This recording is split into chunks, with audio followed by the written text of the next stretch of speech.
Hi, I'm Kevin. On our resumed trip from Brisbane to North Queensland, we are still in Longreach.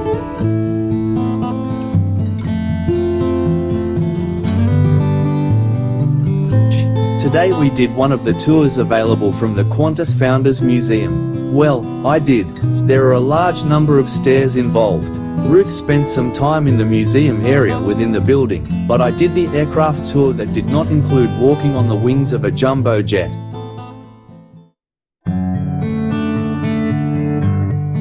Tour participants register for the tour and wait for the guide in the tourist shop. Our guide arrived promptly. He was a retired Qantas Boeing 747 captain. He really knew his aircraft, as you would expect that he would. We walked to the aircraft park as a group and then spent some time on the ground, listening to size statistics and other interesting points.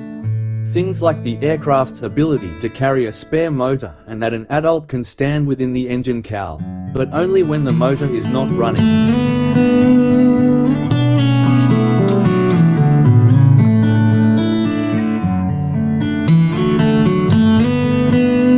We boarded by stairs into the first-class cabin. I have traveled in first class on a Boeing 747 but had forgotten how huge they really are. Parts of the interior lining has been stripped away to allow the structure of the fuselage to be seen.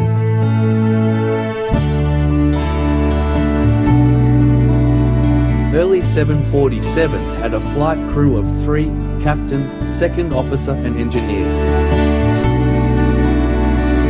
We were following a wing walk group.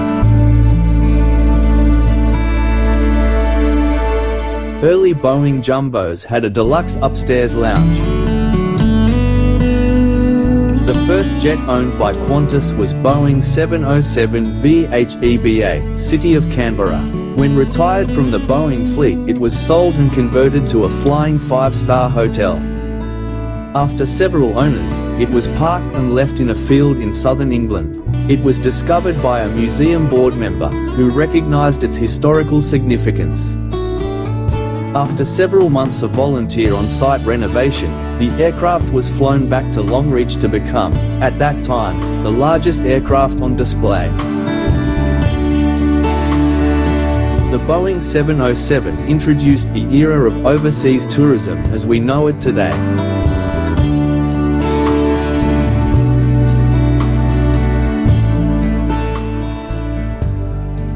Prior to the jets, the Lockheed Super Constellation was the overseas workhorse and provided a comfortable experience in overseas travel. The interior decoration of this exhibit tells the story of Qantas's growth to its current status of world-class international airline.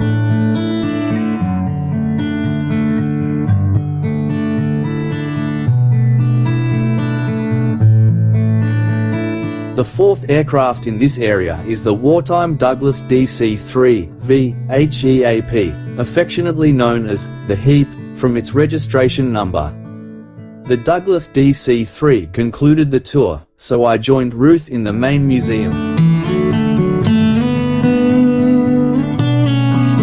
The outdoor section of the museum includes the famous Catalina flying boat. After the large jets, this aircraft is tiny but was the workhorse of the fleet and was Australia's air link to the world for many years, including military work during World War II. The rest of this video is images of items within the museum. It is by no means a complete list.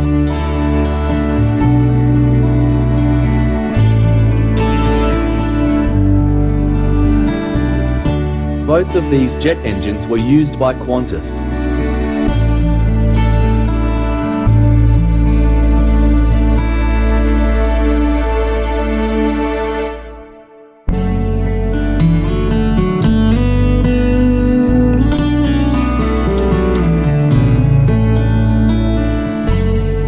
If visiting Longreach, the Qantas Founders Museum should be on your list of places to visit.